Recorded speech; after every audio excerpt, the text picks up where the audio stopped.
আজকে বাংলার মানুষদের, বাংলার ভোটারদের সর্বোচ্চ ন্যায়ালয় সুপ্রিম কোর্টে জয় হয়েছে।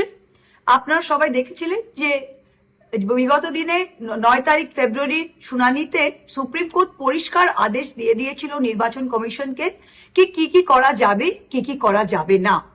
তা সত্ত্বেও নির্বাচন কমিশন লাস্ট 2 সপ্তাহে বারবার এই আদেশকে অমান্য করে আবার বেআইনিভাবে, অবৈধভাবে পদক্ষেপ নিয়েছে।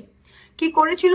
সুপ্রিম কোর্ট পরিষ্কার বলে দিয়েছিল যে হিয়ারিং এর ক্ষেত্রে এবং ডিসিশন নেওয়ার ক্ষেত্রে ইআরও, এইআরওই সর্বোচ্চ অথরিটি, তাদের ডিসিশনটাই ফাইনাল এবং তার ডিসিশনের ওপরে কোনো ব্যাংকের কর্মচারী, মাইক্রো অবজারভার, কোনো আরও তারা পর্যবেক্ষণ করতে পারে, কিন্তু তারা তাদের ডিসিশনকে চ্যালেঞ্জ করতে পারে না, তাদের ওপর ছড়ি ঘোরাতে পারে না।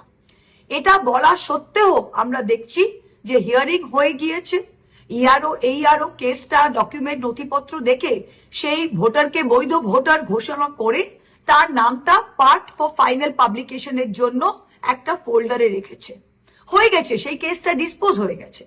তারপর কি দেখা যাচ্ছে যে না, সেই পার্ট ফর ফাইনাল পাবলিকেশনের ফোল্ডার থেকে আবার এমও এবং আরও সম্পূর্ণ অবৈধভাবে লগ ইন করে, অন্যান্য একটা মানুষের লগ ইন 10 জন ইউজ করে লক্ষ লক্ষ, হাজার হাজার, লক্ষ লক্ষ ওরা ভোটারদের আবার সেই ফাইনাল লিস্ট থেকে তুলে আবার ডকুমেন্ট রিভেরিফিকেশনের জন্য ইআরওর কাছে পাঠাচ্ছে। তার মানে কি?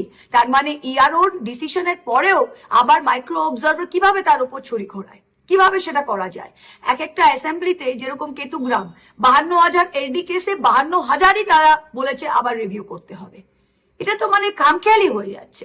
আজকে সুপ্রিম কোর্ট পরিষ্কার বলে দিয়েছে যে এইভাবে এই পর্যবেক্ষণ, সুপ্রিম কোর্টের কি বলেছে, ওরা বলল এরকম জুডিশিয়াল অফিসারদের বাবুরা হিউমিলিয়েট করতে পারে না।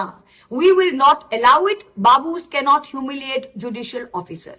আর কি বলেছে ওরা? আর ওরা পরিষ্কার বলেছে যে আগামী দিনে এগুলো এখন ইআরও, এইআরওরা আবার রিভেরিফাই করে লিস্টে ঢোকাচ্ছে। এরপরে যা কিছুই রিভেরিফিকেশন করতে হয় ওটা জুডিশিয়াল অফিসাররা করবে। কলকাতা হাইকোর্টের, মাননীয় কলকাতা হাইকোর্টের যারা অফিসার নিযুক্ত করবে প্রত্যেকটা জেলায়, তারাই এই কাজটা করবে। তার মানে নির্বাচন কমিশনের যে পেছনের দরজা দিয়ে এমও আরো বসিয়ে নাম কাটার ফন্দিটা করেছিল, সেটাতে তারা সফল হয়নি।